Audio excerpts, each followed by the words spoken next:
প্রিয় শিক্ষার্থী, আশা রাখছি সবাই অনেক অনেক ভালো আছো। আজকে আমরা English version HSC physics second পেপারের থার্মোডাইনামিক্সের লেকচার 6 নিয়ে উপস্থিত আছি। আশা রাখছি সবাই আমাদের লেকচার 1 থেকে 5 পর্যন্ত পুরোটাই ভালোভাবে শেষ করে আসছো। আমরা ঠিক গত লেকচারে যা পড়ানো হয়েছিল তার ঠিক পর থেকে শুরু করব। তাহলে চলো শুরু করা যাক। আমাদের আজকের প্রধান আলোচ্য বিষয় হচ্ছে এন্ট্রপি। সো আমরা প্রথমেই শিখব এন্ট্রপি জিনিসটা কি। So let's start. So our question is what is entropy.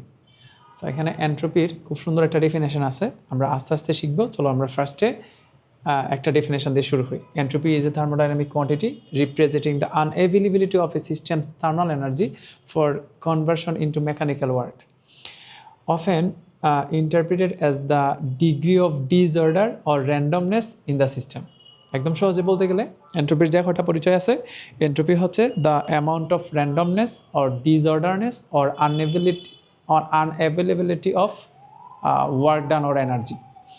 আমি যদি একটা ডায়াগ্রামের মাধ্যমে বিষয়টা বোঝাতে যাই, এখানে দেখো একটা সলিড স্টেট, লিকুইড স্টেট এবং গ্যাসিয়াস স্টেট আছে। এই অবস্থায় তোমাদেরকে যদি কোয়েশ্চেন করা হয় যে কোনটাতে র্যান্ডমনেসের অ্যামাউন্ট বেশি, অবশ্যই সলিডের চেয়ে লিকুইড আরেকটু র্যান্ডম, এবং এটার তুলনায় লিকুইডের তুলনায় যখন গ্যাসিয়াস ফর্মে গেছে তখন এটার র্যান্ডমনেস কিন্তু আরও ইনক্রিজ করছে। যে স্টেটের র্যান্ডমনেস যত বেশি হবে এটার এন্ট্রপি তত বেশি আসবে। তার মানে এন্ট্রপি আসলে আমাদের র্যান্ডমনেসের অ্যামাউন্ট বোঝায়। এই ক্ষেত্রে যে সিস্টেমটা যত বেশি র্যান্ডম হবে, যে সিস্টেমটা যত বেশি ডিসঅর্ডার হবে, এটার এন্ট্রপি তত বেশি আসবে। Entropy is the number of randomness or disorderness. তাহলে আমাদের এখান থেকে যদি কোয়েশন আসে যে বলো তো সলিড, লিকুইড অথবা গ্যাসের মধ্যে কোনটাতে এন্ট্রপি বেশি, অবশ্যই গ্যাসিয়াস ফর্মে এন্ট্রপি বেশি আসবে, কারণ ওইটা বেশি ডিসঅর্ডার। এবং কম্পারেটিভলি সলিডটা একটু, এখানে ডিসঅর্ডারনেস একটু কম, তার জন্য এন্ট্রপি একটু কম। তাহলে আমরা কি বলবো, এন্ট্রপি কি অর্ডারনেস ও ডিসঅর্ডারনেস। এটা হচ্ছে এন্ট্রপির খুবই সুন্দর একটা পরিচয়। কিন্তু যখন রিটেন এক্সামে আসবে, আমাদেরকে যখন লিখতে বলবে যে এন্ট্রপি জিনিসটা কি, এটা এমসিকিউতে আসতে পারে, তাই তোমার একটু মনে রাখা উচিত বা এন্ট্রপিটার এইভাবেই বোঝা উচিত যে এন্ট্রপি আসলে ডিসঅর্ডারনেস, এন্ট্রপি আসলে randomness, আনএভেলেবিলিটি of work done. But তার ডেফিনেশন যদি বুঝতে হয় তাহলে ফার্স্টে আমাদের বোঝা লাগবে যে চেঞ্জ অফ এন্ট্রপি জিনিসটা কি। আমরা যদি চেঞ্জ অফ এন্ট্রপিটা বুঝতে পারি তাহলে এন্ট্রপির ডেফিনেশনটাও লেখা একদম সহজ হয়ে যাবে। তাহলে চলো আমি আজকে তোমাদেরকে ফার্স্টে একটু বুঝাই দিই যে চেঞ্জ অফ এন্ট্রপিটা দ্বারা কী বোঝায় আসলে। আমরা যদি কোনো একটা অবজেক্টের এই যে কেলভিন স্কেলের যে টেম্পারেচার, এই টেম্পারেচারের রেসপেক্টে ও কী পরিমাণ হিট অ্যাবজর্ব অথবা রিলিজ করবে, this is called the change of entropy. তাহলে আমাদেরকে কী করা লাগতেছে, উপরে লেখা লাগতেছে কী পরিমাণ হিট এনার্জি ও অ্যাবজর্ব অথবা রিলিজ করবে divided by capital T. It means temperature. এই কেলভিন স্কেলে যে টেম্পারেচার, তার রেসপেক্টে কী পরিমাণ হিট এনার্জি অ্যাবজর্ব অথবা রিলিজ করবে, এটারই বলা হয় এন্ট্রপির পরিবর্তন, দ্য চেঞ্জ অফ এন্ট্রপি। তো চেঞ্জ অফ এন্ট্রপি বোঝার পর আমরা এন্ট্রপিটা একটু শিখব। এই অবস্থায় এখানে আমরা যা দেখতে পাচ্ছি, কি বলতেছি প্রথমে, যে আমরা এই কেলভিন স্কেল টেম্পারেচারের রেসপেক্টে কী পরিমাণ হিট এনার্জি অ্যাবজর্ব অথবা রিলিজ করবে, এটারে বলা হয় দ্য চেঞ্জ অফ এন্ট্রপি। এখন আমরা যদি আমাদের যে থার্মোডাইনামিক প্রসেস আছে চারটা, তার মধ্যে একটা ছিল adiabatic process. In adiabatic process, we know that the change of energy or the amount of exchanged energy will 0. So in that case, if we put it on this equation 0 divided by capital T, so ds also will be 0. এই জায়গাটা ভালো করে খেয়াল করে দেখবা, এটা কিন্তু সবার জন্য না। আমি কি বলছি, এডিয়াবেটিক প্রসেসে, in adiabatic process d q is equal to 0, কারণ এটা কোনো রকমের হিট এক্সচেঞ্জ করে না। আর ডি কিউ যেহেতু 0, তাহলে তো ডিএসও 0 হবে। এখন ডিএস 0 বলতে কি বোঝায়, যে এন্ট্রপি চেঞ্জ হয় না মিনস রিমেন কনস্ট্যান্ট। তাহলে কি বুঝতেছো, এডিয়াবেটিক প্রসেসে কেউ একজন কনস্ট্যান্ট থাকে। এই এডিয়াবেটিক প্রসেসে যে টার্মটা কনস্ট্যান্ট থাকে তারই বলা হয় এন্ট্রপি। আমি আবার রিপিট করি কথাটা। The change of entropy definition বলা হয় with respect to temperature, the change of amount of heat energy is called the change of entropy. তাহলে এই যে T dq divided by T, এটারে বলা হয় the change of entropy. এখন আমরা যদি এডিয়াবেটিক প্রসেসটা কনসিডার করি, আমরা জানি এডিয়াবেটিক প্রসেসে কোনো রকমের হিট এক চেঞ্জ করে না, it means d q zero. আর ডি কিউ জিরো হলে জিরো ডিভাইডেড বাই ক্যাপিটাল টির ভ্যালু যাই আসুক না কেন জিরো হয়ে যাবে। এখন এই যে জিরো, এটা কি এন্ট্রপি জিরো নাকি এন্ট্রপির পরিবর্তন জিরো? ভালো করে খেয়াল করে দেখো, এটা এন্ট্রপি জিরো বোঝায় না, এটা হচ্ছে এন্ট্রপির পরিবর্তন zero. DS zero means the change of entropy is zero. তাহলে চেঞ্জ অফ এন্ট্রপি যখন জিরো হয় ইট মিনস এস কনস্ট্যান্ট। একটা জিনিস চেঞ্জ হয় না, it means it remains constant. আমরা ঠিক এটাই বোঝাতে চাচ্ছি যে এডিয়াবেটিক প্রসেসে কেউ একজন চেঞ্জ হয় না, আর এডিয়াবেটিক প্রসেসে যে চেঞ্জ হয় না এটাই আসলে এন্ট্রপি। এটা আমরা এখান থেকে দেখো, এখন তুমি এন্ট্রপির ডেফিনেশনটা ভালোভাবে বুঝতে পারবা। The thermal property of an object that remains unchanged in adiabatic process, this is called entropy. Adiabatic প্রসেসে যে থার্মাল প্রপার্টিটা কনস্ট্যান্ট থাকে, আনচেঞ্জ থাকে, দিস ইজ কল্ড এন্ট্রপি। আমরা আবার পড়ি, in thermal property of an object that remains unchanged in adiabatic process is called entropy. আমি আবার একটু ক্লিয়ারলি বলি, আমাদের চারটা থার্মোডাইনামিক প্রসেস আছে, isothermal, isobaric, isochoric and adiabatic. আইসোথার্মালে টি কনস্ট্যান্ট, আইসোবেরিকে প্রেশার কনস্ট্যান্ট, আইসোক্রিটিকে volume constant, and in entropy in adiabatic process দুইটা জিনিস কনস্ট্যান্ট, হিট এনার্জি অ্যান্ড এন্ট্রপি। এটা এমসিকিউতে অনেকবার আসছে। এন্ট্রপি কোন থার্মোডাইনামিক প্রসেসে কনস্ট্যান্ট থাকে? এডিয়াবেটিক। দেন এটারে উল্টায় বলে এডিয়াবেটিক প্রসেসে কে কনস্ট্যান্ট থাকে? কি কনস্ট্যান্ট থাকে? এডিয়াবেটিক প্রসেসে এন্ট্রপি কনস্ট্যান্ট থাকে। আই হোপ এতটুকু সবাই বুঝছো। আচ্ছা, তাহলে আমরা বুঝে গেলাম এডিয়াবেটিক প্রসেসে যে থার্মাল প্রপার্টিটা কনস্ট্যান্ট থাকে কোনো একটা অবজেক্টের, দিস ইজ কল্ড এন্ট্রপি। আচ্ছা, এখন আমাদেরকে একটু আগে কি দেখতেছিলাম যে চেঞ্জ অফ এন্ট্রপিটা কীভাবে বের করে? DS is equal to dQ divide by T, this is called change of entropy dQ divide by T. এখান থেকে ফার্স্টে সবচেয়ে বেশিবার যে এমসিকিউটা আসতেছে যে এন্ট্রপির ইউনিটটা কি আসবে, একটু খেয়াল করে দেখো তো।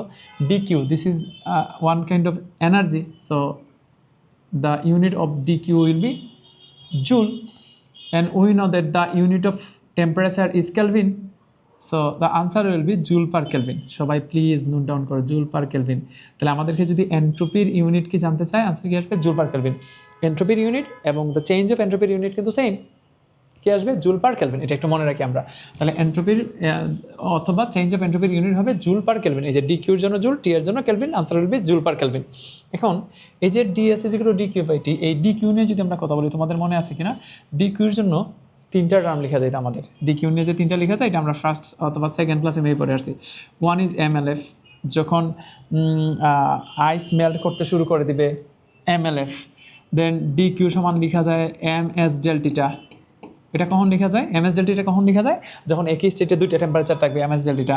আবার ডি কিউ সমান হচ্ছে এম এল কে বা এম এল ভি, ওই যে ল্যাটেন্ট ফিউশন এনার্জি অফ আইস, যেটা 2.268 × 10⁶। তাহলে ডি কিউর পরিবর্তে আমরা এই তিনটা টার্মে লিখতে পারি। এই অবস্থায় আমাদেরকে যদি ডিএস বের করতে বলা হয়, তাহলে দেখো ডিএস এর জায়গায় আমরা তিনটা অংশ বসাইতে পারতেছি। DS is equal to d Q divided by T. এই যে ডি কিউ দেখতে পাচ্ছ, এই উপরের ডি কিউর পরিবর্তে আমরা এমএলএফ অথবা এমএলভি বসাইতে পারি, কিন্তু এমএস ডেল্টিটা বসানো যায় না ডিরেক্ট। কেন বসানো যায় না?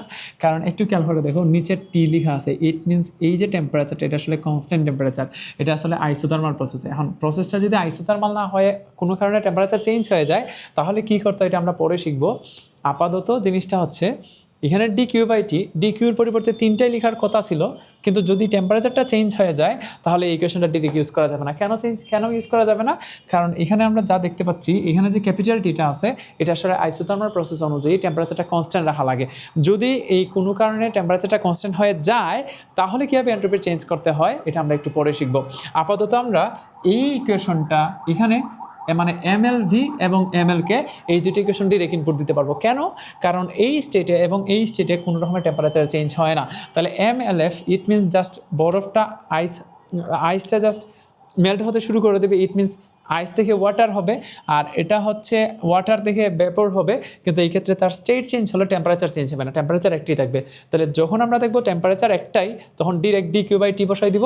এখানে হতে পারে এমএলএফ অথবা এমএলবি। চলো একটা প্রশ্ন সলভ করি। আমাদের একটা প্রশ্ন আছে এমন, determine the change of entropy when 0.5 kg of ice at 0 degree Celsius is converted to water at 0 degree Celsius. এখানে ভালো করে খেয়াল করে দেখবা যে আইসটা ছিল এটা টেম্পারেচার ছিল 0 ডিগ্রি সেলসিয়াস, এখান থেকে যে ওয়াটারটা হচ্ছে তার টেম্পারেচারও 0 degree Celsius. It means 0 degree Celsius থেকে 0 ডিগ্রি সেলসিয়াসে যাচ্ছে, জাস্ট স্টেটটা চেঞ্জ হয়ে আইস থেকে কী হয়ে যাচ্ছে? ওয়াটার। তাহলে এই যে আইস থেকে ওয়াটার হচ্ছে, কি হচ্ছে? আইস থেকে ওয়াটার হচ্ছে, তাহলে ও স্টেট চেঞ্জ করতেছে কিন্তু টেম্পারেচার চেঞ্জ করতেছে না। এদিকে দেওয়া আছে যে latent heat of fusion of ice is equal to 3.36 × 10⁵ joule per kg. তাহলে আমরা এখান থেকে যেটা লিখতে পারবো যে যেহেতু আইস থেকে ওয়াটার আছে এবং চেঞ্জ অফ এন্ট্রপি জানতে চাচ্ছে, we know that the equation of change of entropy is equal to dq divided by t, and here we can write dq is m into LF, যেহেতু আইস মেল্ট করতেছে, divided by t। এখানে m কত বলছিল 0.5 KG, তাহলে answer আসবে 0.5, আর LF এর value তো আমাদের মুখস্থ করা 3.36 × 10⁵। আর ক্যাপিটাল টি এর ভ্যালুটা কত, 0 ডিগ্রি থেকে 0 ডিগ্রি সেলসিয়াস আইসি হচ্ছে, it means 273 Kelvin. Wait a minute, চলো আমরা এটা ক্যালকুলেটর দিয়ে একটু চাপি, তাহলে answer will be 0.5 into 3.36 × 10⁵ divided by 273. So answer will be 615.38, আর তার ইউনিট অবশ্যই joule per Kelvin, the change of entropy. So answer will be 600 and sorry আবার একটু দেখি, 0.5 × 3.36 × 10⁵ ডিভাইডেড বাই 273, হ্যাঁ 615.38 joule per Kelvin. I hope এতটুকু সবাই বুঝছো। এখানে আবার বলে রাখি, এই প্রশ্ন পরে দেখা যাচ্ছে যে টেম্পারেচার চেঞ্জ হচ্ছে না, তোমাদেরকে বলা হয়েছে যে টেম্পারেচার চেঞ্জ না হলে আমরা ডিরেক্ট এটা বসাতে পারবো। আচ্ছা চলো আমাদের পরবর্তী কোয়েশনে যাই। Determine the change in entropy when 0.5 kg of water at 100 degree is converted into the steam at 100 degree. এই প্রশ্নটা খেয়াল করে দেখবা, 100 ডিগ্রি সেলসিয়াসের ওয়াটার থেকে 100 ডিগ্রি সেলসিয়াসের স্টিমে যাচ্ছে, এই ক্ষেত্রেও তার টেম্পারেচার চেঞ্জ হচ্ছে না, জাস্ট স্টেট চেঞ্জ করে ওয়াটার থেকে ভেপরে হয়ে যাচ্ছে। এই অবস্থায় আমরা জানি আমাদের চেঞ্জ অফ এন্ট্রপি যদি বের করতে বলে, তাহলে আমরা লিখতে পারবো ds is equal to dq divided by t, এবং dq এর পরিবর্তে ডিরেক্ট ml কে ml/v/t লিখতে পারবো। এখানে সব কিছুই দেওয়া আছে। m এর ভ্যালু হচ্ছে 0.5 into lv, it means lv এর ভ্যালুটা আমাদের মুখস্থ রাখতে হবে 2.268 ইন্টু 10⁶ ডিভাইডেড বাই t। এখানে 100 ডিগ্রি সেলসিয়াস থেকে 100 ডিগ্রি সেলসিয়াস এর 100 ডিগ্রি সেলসিয়াস থেকে 100 ডিগ্রি সেলসিয়াসে যাচ্ছে, it means answer will be 373 Kelvin. So 0.5 into 2.268 into 10⁶ divided by 373. So answer will be 3040.21 joule per Kelvin. This is the answer.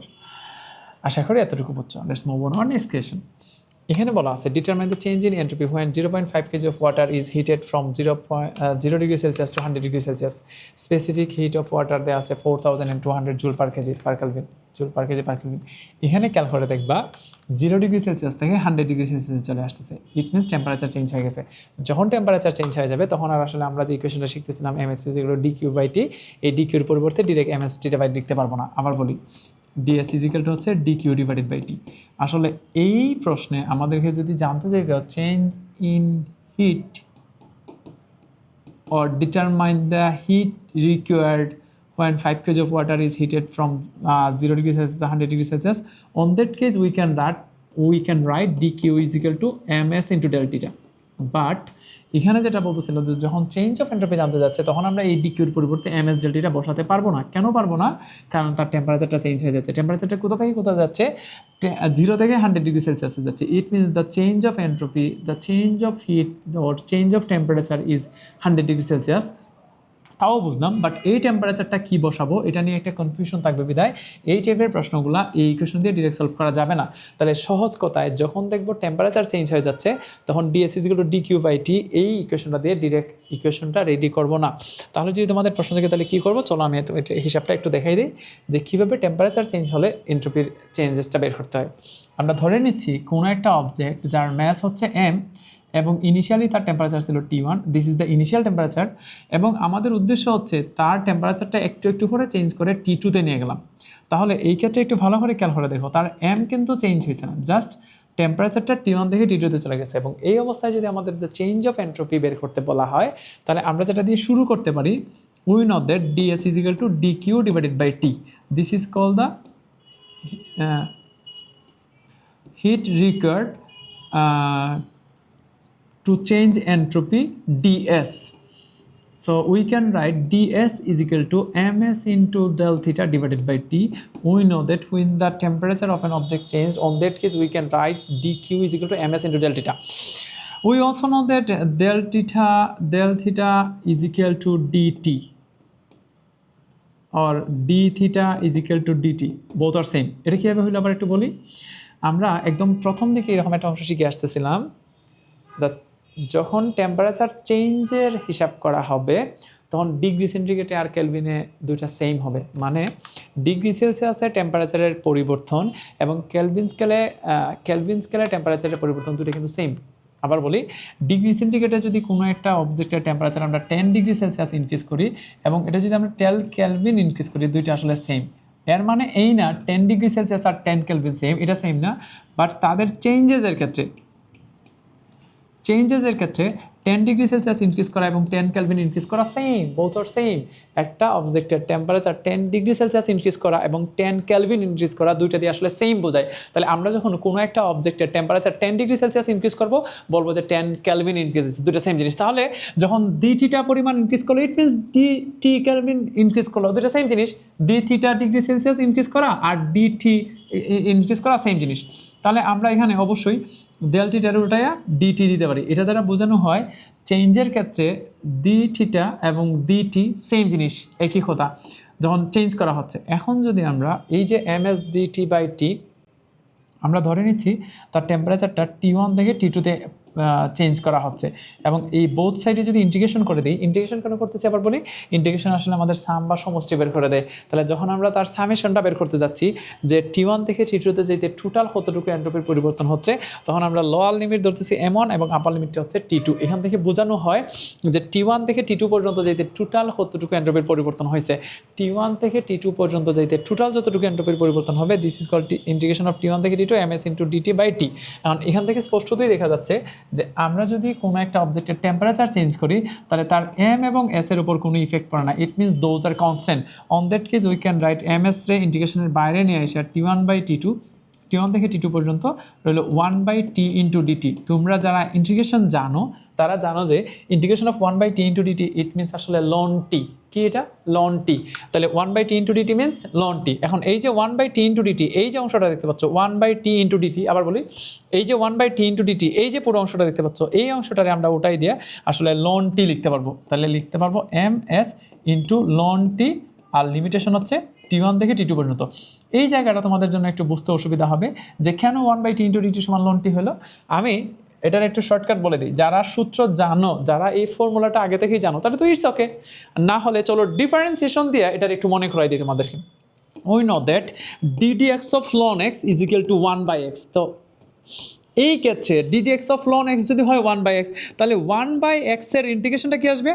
Integration of 1 by x dx is equal to ln x, cause we know that differentiation and integration both are totally, এই ক্ষেত্রে আমরা যেটা হিসাব করতে পারি reciprocal of each other। আমরা এটার ঠিক বিপরীত প্রসেস যেটা, ডিফারেন্সিয়েশনের ঠিক বিপরীত প্রসেস যেটা, এটি হচ্ছে ইন্টিগ্রেশন, এবং ইন্টিগ্রেশনের ঠিক অপোজিট প্রসেস যেটা, এটা হচ্ছে ডিফারেন্সিয়েশন। তাহলে ln x রে ডিফারেন্সিয়েট করে যদি আমরা 1 বাই এক্স পাই, তাহলে 1 বাই এক্স এর ইন্টিগ্রেশন অবশ্যই আসবে ln x। আবার বলি, ln x এর ডিফারেন্সিয়েট করে যদি 1 বাই এক্স পাওয়া যায়, তাহলে 1 বাই এক্স এর ইন্টিগ্রেশন ln x আসতে বাধ্য। তাহলে 1 বাই এক্স ইন্টু dx যদি হয় ln x, তাহলে 1 by T into dt it means ln t। এখন আমরা জাস্ট লিমিটটা বসাই দিলে হবে। লিমিটটা কীভাবে বসায় মনে আছে? লিমিট ইনপুট দেওয়ার উপায় হচ্ছে এই যে ভেরিয়েবল থাকবে তার রিপ্লেসমেন্টে আমরা আপার লিমিট বসাবো, ইট means ln t2 minus ln t1, ln t2 এই যে ln t2 minus ln t1। This is the total change of entropy. So ds will be ms into ln t2 divided by t1. এটা কীভাবে আসলে বলি, আমাদের কাছে এরকম একটা ফর্মুলা আছে, সবাই একটু দেখো প্লিজ। ফর্মুলাটা হচ্ছে যে ln এর ক্ষেত্রে যদি মাইনাস থাকে, ইট means ln a minus ln b, so we can write in that case ln a divided by b। ln a যদি মাইনাস থাকে তাহলে এটা আসলে ডিভাইড করে দেয়, এটা একটা formula. ln a minus ln b is equal to ln a by b। সবাই একটু প্লিজ নোট ডাউন করো, ln a minus ln b is equal to ln a by b। তাহলে এই যে আমরা যদি এই অংশটারে a ধরি এবং এই অংশটারে b ধরি, যেহেতু মাঝে একটা মাইনাস আছে, তাহলে ln a minus ln b it is ln a by b। So answer will be ds is equal to ms into ln t2 divided by t1. Here t1 is the initial temperature and t2 is the final temperature. কি বলছি?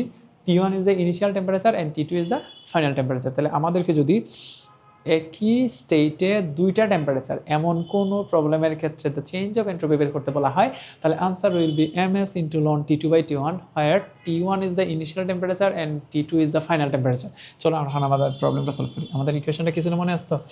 ms into ln T2/T1। তারপর পরে determine the change in entropy when 5 kg of water is heated from 0 degree Celsius to 100 degree Celsius. So 0 degree Celsius is T1 and 100 degree Celsius to T2. We should convert it to Kelvin scale. So this is M and specific heat of S. So we know that ds is equal to m into s into ln T2 divided by T1. আচ্ছা, তোমাদেরকে আবার এটা বলে রাখি যে তুমি কিভাবে বুঝবা যে এই ইকুয়েশনটা ইউজ করতে হবে। আমি আবার বলে রাখি, যখন দেখবো স্টেট একটাই বাট টেম্পারেচার দুইটা এখানে উল্লেখ করা আছে, তখনই আমাদের এই ইকুয়েশনটা সাজিয়ে নিতে হবে। Here the m of the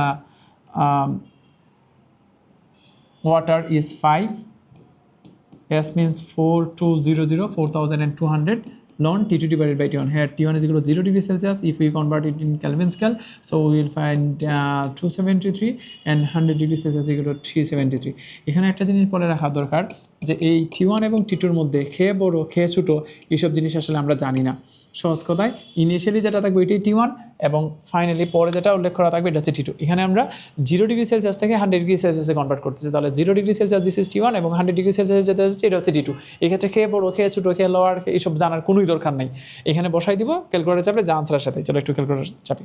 T733 divided by 273 ln ans into 4200 into 5. So answer will be 6554.23 joule per Kelvin. Joule per Kelvin. Okay. আশা করি এতটুকু সবাই বুঝছো। এটা হচ্ছে DS or total change of entropy. এই যে আনসার মিলে গেছে, আনসার এটাই জানতে চাচ্ছিল তারা। তাহলে আমরা একটা নতুন ইকুয়েশন শিখলাম যে চেঞ্জ অফ এন্ট্রপির জন্য ms ইন্টু ln T2/T1। তো চেঞ্জ অফ এন্ট্রপি এই যে ms ইন্টু ln T2/T1। সবাই প্লিজ এটা একটু নোট ডাউন করে রাখি। ms ইন্টু ln T2/T1 হ্যাঁ T1 is the initial temperature and T2 is the final temperature. এখানে একটা কোয়েশন আছে এমন যে show that in reversible process entropy is constant. তোমাদের মনে আছে কি না যে কার্নো সাইকেল যেটা, এটা কিন্তু একটা রিভার্সেবল প্রসেস, কারণ এখানে যে অবজেক্টটা নিয়ে আমরা কাজ করি এটা কিন্তু তার ইনিশিয়াল পজিশনে ফিরে আসে। এখন এই যে ও তার ইনিশিয়াল পজিশনে ফিরে আসতেছে, এখানে যদি আমাদের জানতে চাই যে তার টোটাল চেঞ্জ অফ এন্ট্রপি কত, তাহলে এই টোটাল এন্ট্রপিটা আসলে কনস্ট্যান্ট থাকে। It means the change of entropy is 0। এখান থেকে বেশ কয়েকটা জিনিস তোমাদের বোঝা লাগবে। আই হোপ রিভার্সেবল প্রসেসের মানে কি তোমরা জানো? রিভার্সেবল প্রসেসে এন্ট্রপির চেঞ্জ কত হয়? হয় না। তাহলে যেহেতু এন্ট্রপি চেঞ্জ হয় না, তাহলে এটা কী থাকে? তাহলে এটা কনস্ট্যান্ট থাকে। তাহলে যদি এমসিকিউতে তারা জানতে চায় the change of entropy in reversible process, answer will be 0। Or যখন চেঞ্জ অফ এন্ট্রপি 0, তাহলে এন্ট্রপি রিমেইনস কনস্ট্যান্ট। আচ্ছা, এখন আমি এটার একটা প্রমাণ দেখাবো তোমাদেরকে যে show that in reversible process entropy is constant. আচ্ছা, তোমাদের মনে আছে কিনা যে আমাদের এখানে যে এই কার্নোর সাইকেলটা আমরা ড্র করি, তখন এখানে টোটাল 4টা স্টেপ আছে। First step is isothermal expansion, isothermal expansion, adiabatic expansion, then isothermal compression, then adiabatic compression. এই যে 4টা স্টেপ, কোন স্টেপে টেম্পারেচার চেঞ্জ হয় না হয় এসব নিয়ে অনেক কথা অলরেডি বলা হয়েছে। এখন ইভেন এন্ট্রপি নিয়ে আমরা এটা পড়তে পারছি না, কিন্তু আজকের ক্লাসে আমরা এন্ট্রপিটা বুঝতে পারবো। সো আমরা যদি হিট নিয়ে কথা বলি, তোমাদের মনে আছে কি না যে আমরা হিট, ভলিউম, প্রেশার, টেম্পারেচার একটা চার্ট শিখাইছিলাম না? তো আমরা যদি হিটের কথা চিন্তা করি, ফার্স্ট স্টেপ যেটা হচ্ছে আইসোথার্মাল এক্সপানশন, মানে 1 থেকে 2, যেটা এই আইসোথার্মাল এক্সপানশনে ও কিন্তু কিছু পরিমাণ হিট অ্যাবজর্ব করে। আমি ধরে নিচ্ছি ও Q1 পরিমাণ হিট অ্যাবজর্ব করে। তাহলে এই স্টেপে যখন ও Q1 পরিমাণ হিট অ্যাবজর্ব করে এবং T1 হচ্ছে টেম্পারেচার, এবং এটা যেহেতু আইসোথার্মাল, ইট মিনস টেম্পারেচারটা কিন্তু কনস্ট্যান্ট T1ই থাকবে। এবং পরেরটা যেহেতু এডিয়াবেটিক, তাহলে এডিয়াবেটিক প্রসেসে কোনো রকমের কিন্তু এন্ট্রপি চেঞ্জ হয় না। আমরা কি জানি? এডিয়াবেটিক প্রসেসে কোনো রকমের এন্ট্রপি চেঞ্জ হয় না। কেন চেঞ্জ হয় না আবার বলি? কারণ in adiabatic process the total amount of exchanged heat is equal to 0। এখানে কোনো রকমের হিট এক্সচেঞ্জ করে না। যেহেতু হিট এক্সচেঞ্জ করে না, তাহলে আমরা একটু আগে যে শিখে আসছি the change of entropy DS is equal two dQ/T। তাহলে এই এডিয়াবেটিক প্রসেসে যেহেতু dQ is 0, so DS also will be 0। So DS যখন 0 হচ্ছে, ইট মিনস এন্ট্রপির চেঞ্জ হচ্ছে না। এন্ট্রপির চেঞ্জ হচ্ছে না মানেই তো হচ্ছে এস কনস্ট্যান্ট, তাই না? তাহলে আমরা বলবো যে আমাদের এই সেকেন্ড স্টেপে কোনো রকমের এন্ট্রপির চেঞ্জ হচ্ছে না। সিমিলারলি ফোর্থ স্টেপেও এন্ট্রপির চেঞ্জ হচ্ছে না। এটা আইসোথার্মাল এটা এডিয়াবেটিক এক্সপানশন নাকি এডিয়াবেটিক কম্প্রেশন এসব জানার কোনোই দরকার নাই। যেহেতু এডিয়াবেটিক তাহলে অবশ্যই এই 2, 3 এবং 4, 1 এই দুইটা স্টেপে কোনো রকমের এন্ট্রপি চেঞ্জ হচ্ছে না। আই হোপ এতটুকু সবাই বুঝতে পারছো। অন দ্য আদার হ্যান্ড 1 থেকে 2 এখানে অবশ্যই এন্ট্রপির চেঞ্জ হচ্ছে এবং 3 থেকে 4 এখানেও এন্ট্রপির চেঞ্জ হচ্ছে। আমরা ধরে নিচ্ছি আমাদের যে ফার্স্ট স্টেপ যেটা এখানে ও হিট Q1 পরিমাণ হিট অ্যাবজর্ব করছে, সেকেন্ড স্টেপে যায় কোনো রকমের হিট এক্সচেঞ্জ হচ্ছে না, থার্ড স্টেপে যায় অবশ্যই ও কিছু পরিমাণ হিট রিলিজ করবে। তাহলে এটা অবশ্যই অ্যাবজর্ব, ইট মিনস আমি এবি দ্বারা প্রকাশ করতেছি, আর এখানে রিলিজ করবে বিদায় আমি এখানে আর ই লিখে রাখতেছি। এবং 4 নাম্বার স্টেপে আবার কোন রকমের হিট অ্যাবজর্ব করবে না, হিট অ্যাবজর্বও করবে না, রিলিজও করবে না, কারণ এটা হচ্ছে এডিয়াবেটিক। তাহলে একটু খেয়াল করে দেখো আমাদের যে এন্ট্রপি,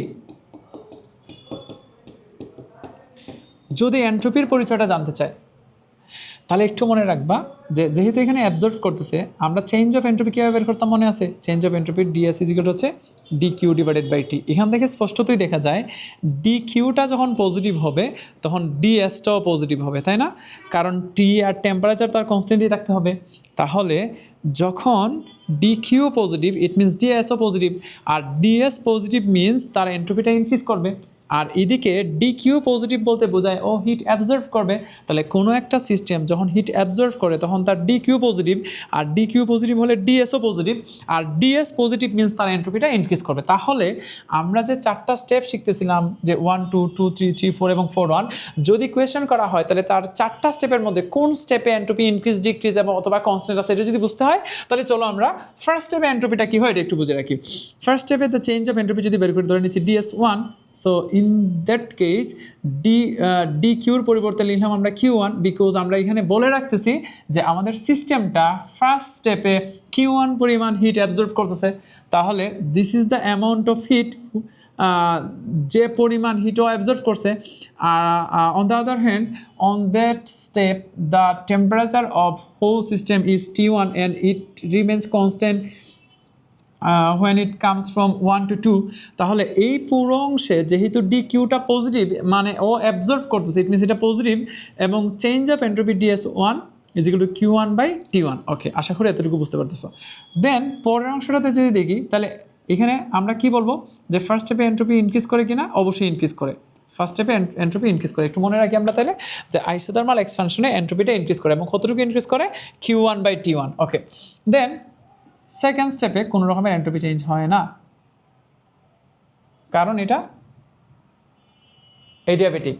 দেন থার্ড স্টেপে অবশ্যই এন্ট্রপি চেঞ্জ হয়, এবং কতটুকু চেঞ্জ হয়? এটার যদি আমরা DS3 বলি, DS3 কেন বলতেছি? 3 নাম্বার তাপে এন্ট্রপির যে চেঞ্জ হয়, 2 নাম্বার তাপে আসলে এন্ট্রপির কোনো চেঞ্জ হয় না। এটা যদি বের করতে হয় তাহলে ইকুয়েশনটা কী লিখবো? আমি ধরে নিচ্ছি এই যে 3 নম্বর স্টেপ মানে 3 থেকে 4 তখন তো হিট রিলিজ করে, এবং কতটুকু রিলিজ করে? Q2 পরিমাণ রিলিজ করে। তাহলে Q2 এটা ধরে নিচ্ছি ও কি পরিমাণ হিট রিলিজ করবে। এখানে কেন হিট রিলিজ করে? আই হোপ তোমাদের নোটে এটা অলরেডি লেখা হয়ে গেছে, তোমাদেরকে অলরেডি এটা শেখানো হয়েছে যে কোন স্টেপে হিট অ্যাবজর্ব করে কোন স্টেপে ও হিট রিলিজ করে, এটা অলরেডি শেখানো হয়ে গেছে। তোমরা ওই প্রিভিয়াস ক্লাসগুলো দেখলেই পেয়ে যাবা বা নোটটা খেয়াল করলেই পেয়ে যাবা। তাহলে এখানে লিখবো -Q2 ডিভাইডেড বাই T2। এখানে মাইনাস দ্বারা কী বোঝাচ্ছে? আমরা জানি কোনো একটা সিস্টেম যখন হিট রিলিজ করে এই অবস্থায় the amount of heat is denoted by minus, so this will be -Q2 by T1। তাহলে অ্যামাউন্টটা Q2 কিন্তু যেহেতু রিলিজ করতেছে তাই মাইনাস। সিমিলারলি তার যে ফাইনাল স্টেপ ওর 4 নম্বর স্টেপ, এখানে কোনো পরিমাণ এই এডিয়াবেটিকে কোনো রকমের এন্ট্রপির চেঞ্জ হবে না। তাহলে দেখো 4টা স্টেপের মধ্যে ফার্স্ট স্টেপে এন্ট্রপিটা ইনক্রিজ করে, দেন কনস্ট্যান্ট, এখানে কোনো চেঞ্জ হয় না। দেন 3 নম্বর স্টেপে অবশ্যই -Q2 বাই T2, অ্যান্ড আমরা এখান থেকে লিখতে পারবো শেষ স্টেপ যেটা একদম ফাইনাল স্টেপ যেটা, এখানেও এন্ট্রপির কোনো চেঞ্জ হয় না। এখন তোমাদের এখান থেকে আমরা কি জানি? যেহেতু এটা রিভার্সেবল প্রসেস, মানে উপর থেকে নিচ পর্যন্ত পুরোটা আসতেছে, রিভার্সেবল প্রসেসে আমাদের কোনো একটা অবজেক্ট যেহেতু ইনিশিয়াল পজিশনে ফিরে আসে, যেহেতু ও ইনিশিয়াল পজিশনে ফিরে আসতেছে, তাহলে তার কাছ থেকে কাজ পাওয়ার সম্ভাবনা ওর না পাওয়ার সম্ভাবনা, ইট মিনস আনঅ্যাভেলেবিলিটি অথবা এই যে অংশটা কাজ পাওয়ার পসিবিলিটি অথবা না পাওয়ার পসিবিলিটি কোনোটাই আসলে চেঞ্জ হয় না। কেন চেঞ্জ হয় না আবার বলি, কারণ অত বলাই আছে ইনিশিয়াল পজিশনে ফিরে আসছে।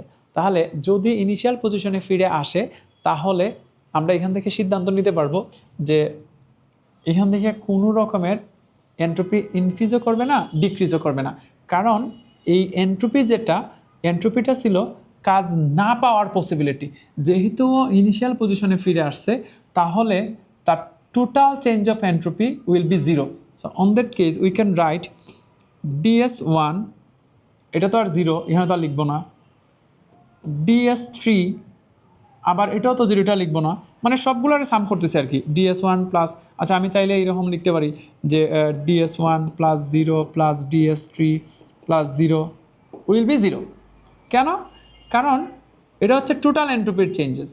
সো টোটাল এন্ট্রপি তো চেঞ্জ হবে না, কারণ এটা তো ইনিশিয়াল পজিশনে ফিরে আসছে। তার কাছ থেকে কাজ পাওয়ার পসিবিলিটি বা না পাওয়ার পসিবিলিটি কোনো কিছুই তো পারছে না। যদিও এন্ট্রপি হচ্ছে কাজ না পাওয়ার পসিবিলিটি, এখন না পাওয়ার পসিবিলিটি তো চেঞ্জ হচ্ছে না, অত ইনিশিয়াল পজিশনে ফিরে আসছে। এই যে 4টা স্টেপ ঘুরে ঘুরে তো আগের জায়গায় ফিরে আসছে, তাহলে এটা উইল বি 0।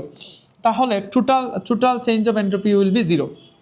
আমরা যদি এখানে একটু বসাই দিই তাহলে দিস উইল বি Q1/T1, এটা তো আর 0, এটা হবে মাইনাস Q2/T2। মাইনাস কেন? এই যে এখানে একটা মাইনাস আছে, প্লাস মাইনাস উইল বি 0। আচ্ছা এটা যদি ওই পাশে নিয়ে নিই তাহলে আমরা, সরি এটা একটু ক্লিন করে দিই,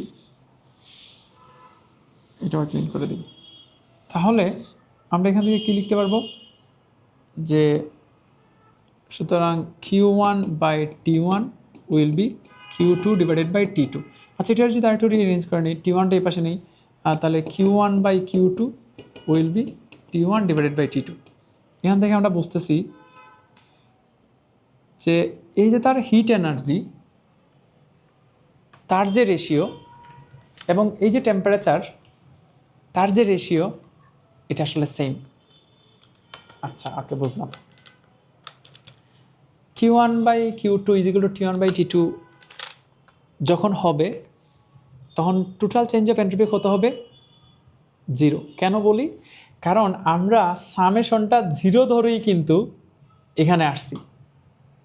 তাহলে আমাদেরকে যদি কোথাও প্রুভ করতে বলা হয় যে টোটাল সিস্টেমের এন্ট্রপি 0 তুমি প্রুভ করো, তাহলে প্রথম স্টেপটা এমন হতে পারে যে তুমি প্রত্যেকটা স্টেপে এন্ট্রপির চেঞ্জ বের করে করে করে করে ইকুয়াল টু 0 হয় কিনা দেখো, এটা একটা উপায় হতে পারে। অথবা আরেকটা উপায় হতে পারে তুমি আসলে প্রুভ করে দেখাও যে তার Q1/Q2 = T1/T2।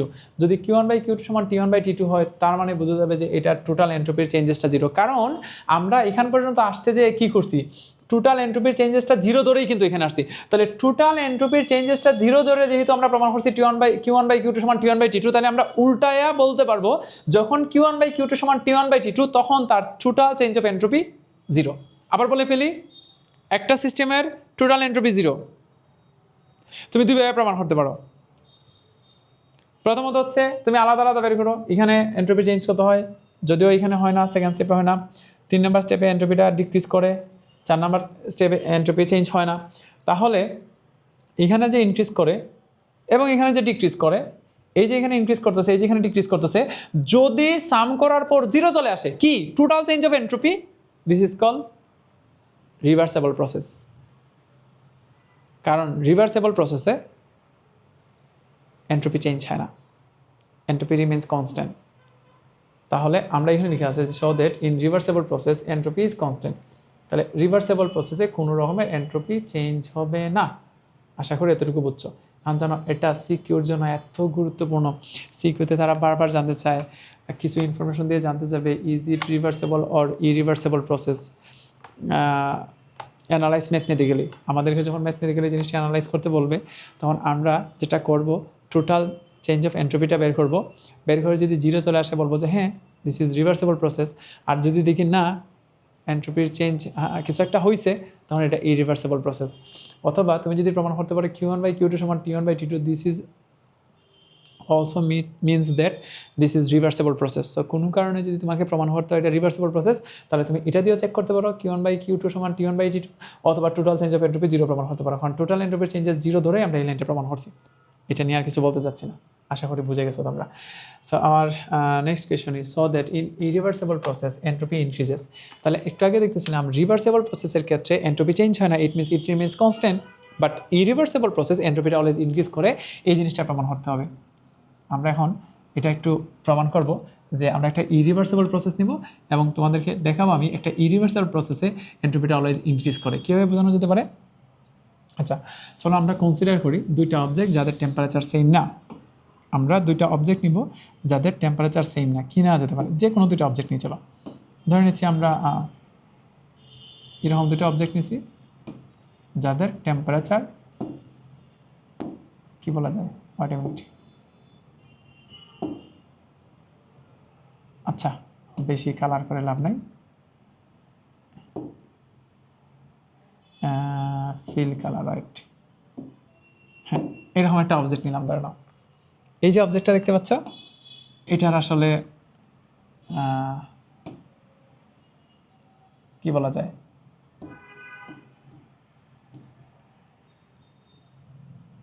দুইটা অবজেক্ট নিলাম, তো বললাম হ্যাঁ এটা তো রাইট। এই যে দুইটা অবজেক্ট দেখতে পাচ্ছ, তার টেম্পারেচার হচ্ছে T1, তার টেম্পারেচার হচ্ছে T2, এবং আমি ধরে নিচ্ছি T1 is greater than T2। হতে পারে না দুটো অবজেক্টের টেম্পারেচার সেম না? হতে পারে না? হ্যাঁ ধরে নিচ্ছি তার টেম্পারেচার হচ্ছে T1, তার টেম্পারেচার হচ্ছে T2, মানে দুটো টেম্পারেচার সেম না। যেহেতু দুইটা টেম্পারেচার সেম না তাহলে অবশ্যই এই অবজেক্টটা, এই যে প্রথম অবজেক্টটা দেখতে পাচ্ছ ও অবশ্যই হিট রিলিজ করবে, আর সেকেন্ড যে অবজেক্টটা দেখতে পাচ্ছ যেহেতু তার টেম্পারেচার কম ও অবশ্যই হিট অ্যাবজর্ব করবে। আমরা জানি যার টেম্পারেচার বেশি ও অলওয়েজ হিট দেয়, আর যার টেম্পারেচার কম থাকবে ও অলওয়েজ হিট নিবে। কতক্ষণ পর্যন্ত নিবে? যতক্ষণ পর্যন্ত না তাদের টেম্পারেচার সেম হয়ে যায়। সো আমরা একটা নির্দিষ্ট অ্যামাউন্ট বললাম যে এটার একটা কন্ডাক্টর দিয়ে কানেক্ট করাতে DQ পরিমাণ হিট চলে গেছে। কোথায় চলে গেছে? T1 থেকে T2-তে চলে গেছে। এবং কতটুকু হিট গেল? DQ পরিমাণ। তাহলে DQর পরিচয়টা কি? DQর পরিচয়টা দুইটা বলা যেতে পারে। DQ মানে হচ্ছে আমাদের প্রথম অবজেক্টে কী পরিমাণ হিট রিলিজ করছে অথবা সেকেন্ড অবজেক্টে কী পরিমাণ হিট অ্যাবজর্ব করছে। এই প্রথম হিটটা কী পরিমাণ হিট রিলিজ করছে DQ, আর সেম অ্যামাউন্ট অফ হিট দ্বিতীয় অবজেক্টটা অ্যাবজর্ব করছে বিদায় আমাদের অ্যামাউন্টটা সেম থাকবে, বাট একটা প্লাস হবে একটা মাইনাস হবে। কেন? আমরা জানি হিট যখন যে রিলিজ করে তার জন্য এটা লিখতে হয় প্লাস, আর যে এটা অ্যাবজর্ব করবে যে রিলিজ করবে এটার জন্য হবে মাইনাস, আর যে অ্যাবজর্ব করবে ওর জন্য এটা হবে প্লাস। তাহলে প্রথম অবজেক্টে হিট কী করছে? ছেড়ে দিছে, it means it will be minus. আর পরেরটা হিট কী করছে? অ্যাবজর্ব করছে, it means it will be plus. আমরা জানি কি একটা সিস্টেম হিট অ্যাবজর্ব করলে প্লাস, আর যখন ছেড়ে দেয় বা রিলিজ করে তখন এটা কি হয়? মাইনাস। তাহলে তার জন্য কি আসবে? তার জন্য আসবে মাইনাস DQ, এটা দ্বারা মাইনাস দ্বারা বোঝায় ও এটা রিলিজ করে দিছে, আর এটা আসবে প্লাস DQ, এটা দ্বারা কী বোঝায়? এটা দ্বারা বোঝায় আমাদের সিস্টেমটা হিট অ্যাবজর্ব করছে। আই হোপ এইসব মিনিং তো তোমরা আগেই জানো, প্লাস মাইনাসের বিষয়টা। অ্যাবজর্ব করলে প্লাস, রিলিজ করলে মাইনাস। এটার টেম্পারেচার যেহেতু বেশি তাহলে অবশ্যই ও রিলিজ করবে, আর এটা টেম্পারেচার যেহেতু কম ও অলওয়েজ অ্যাবজর্ব করবে। তাহলে দুটার অ্যামাউন্ট সেম, জাস্ট একটা প্লাস একটা মাইনাস, এবং এই প্লাস মাইনাস দ্বারা বোঝায় একটা অ্যাবজর্ব করতেছে একটা রিলিজ করতেছে। ওকে, এখন যদি আমরা চেঞ্জ অফ এন্ট্রপি বের করি, যে ফার্স্ট অবজেক্টের জন্য যে এন্ট্রপির changes DS1, it will be minus DQ divided by T1। এখানে মাইনাস কেন আসলো আবার বলি, মাইনাস এই জন্যই আসছে, মাইনাস দ্বারা বোঝাচ্ছে যে হিট রিলিজ করতেছে। আচ্ছা এখন যদি আমরা সেকেন্ড অবজেক্টের এন্ট্রপির চেঞ্জ বের করি DS2, it will be only DQ divided by T2। দুটো টেম্পারেচার কিন্তু সেম না।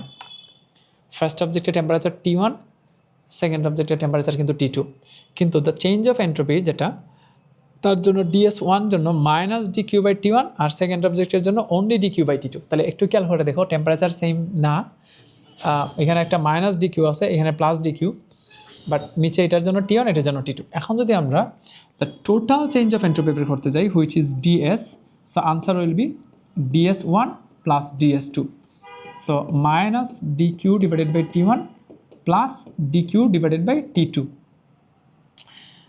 আচ্ছা এখান থেকে আমাদের একটা অংশ সিদ্ধান্ত নিতে হবে, this is the total change of entropy. এবং তোমাদেরকে এটা বলে রাখা দরকার, এটা আসলে একটা ইরিভার্সেবল প্রসেস, কারণ আমরা জানি একটা হটেস্ট অবজেক্ট থেকে যেটা কোল্ডেস্ট অবজেক্ট, এখানে অবশ্যই টেম্পারেচার যাবে, এবং এটা কখনো ইরিভার্সেবল প্রসেস হতে, এটা কখনো রিভার্সেবল প্রসেস হতে পারে না। এমন হতে পারে না যে একটা বস্তুর টেম্পারেচার কম, আর যেমন হচ্ছে ধরো নাও T1-এর টেম্পারেচার বেশি, T2 টেম্পারেচার কম, অটোমেটিক্যালি হিট T2 দেখে T1-এ আসতেছে, এইরকম ঘটনা কখনো ঘটবে না। কারণ হচ্ছে যে আমরা জানি যে যার টেম্পারেচার বেশি অলওয়েজ হিটটা দিবে, আর যার টেম্পারেচার কম অলওয়েজ হিটটা নিবে, এটাই স্বাভাবিক একদম। তো এই অবস্থায় আমরা যদি এটারে বলি যে এটা কি রিভার্সেবল নাকি irreversible, of course this is irreversible process.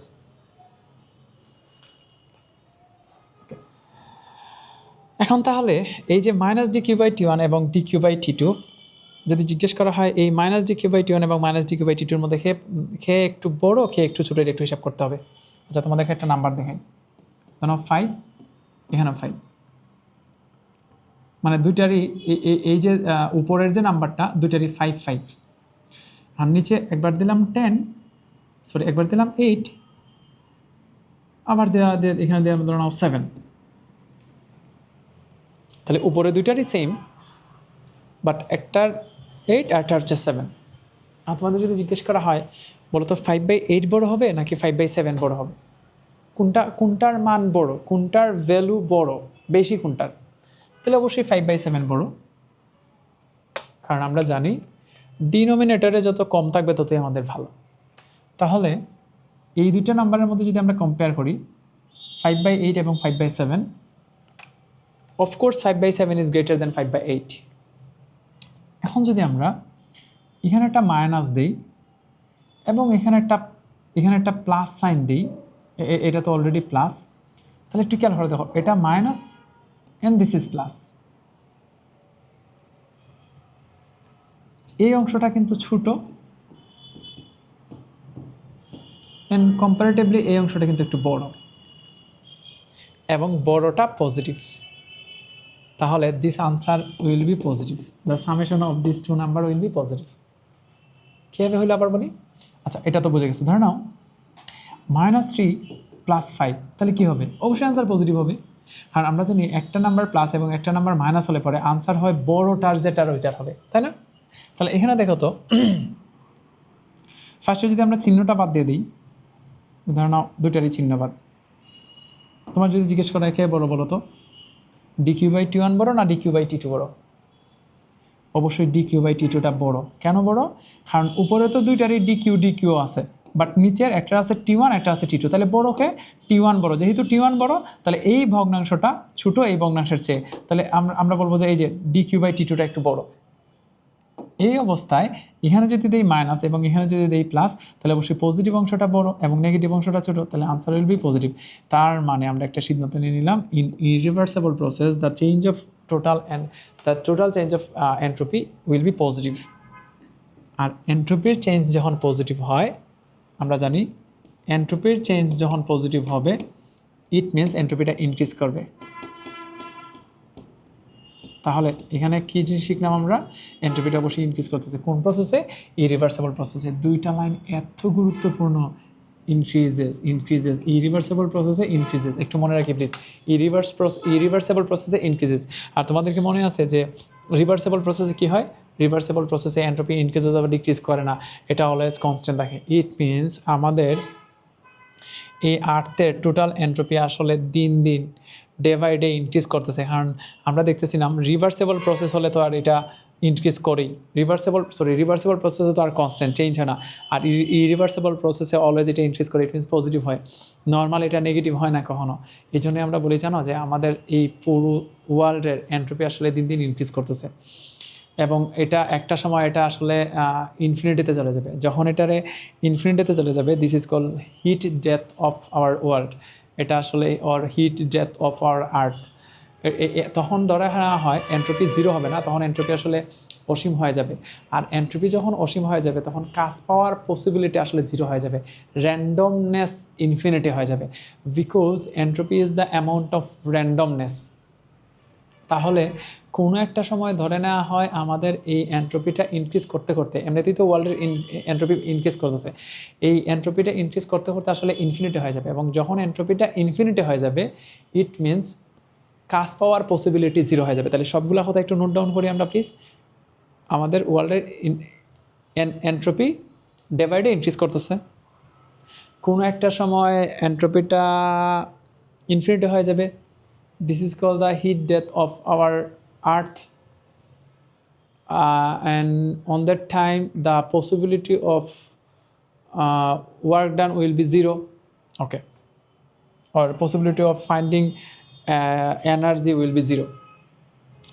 আমরা এখন পর্যন্ত যে অংশটা পড়লাম এখান থেকে কয়েকটা এমসিকিউ একটু পড়বো একটু। তো বলা আছে what change of entropy entropy will take place if 40 gram of ice at 0 degree Celsius is transferred into 4 gram water at 0 degree Celsius। 0 degree Celsius থেকে 0 degree Celsius যদি আইস থেকে ওয়াটারে যায় তাহলে কী পরিমাণ এন্ট্রপির চেঞ্জ হবে? ds is equal to dq divided by t, dq will be mlf divided by t.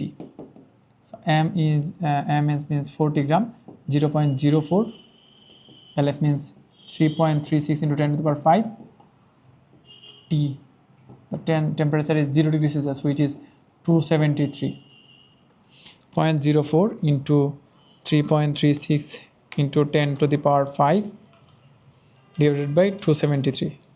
Answer will be 49.2 joule per Kelvin. Answer is A.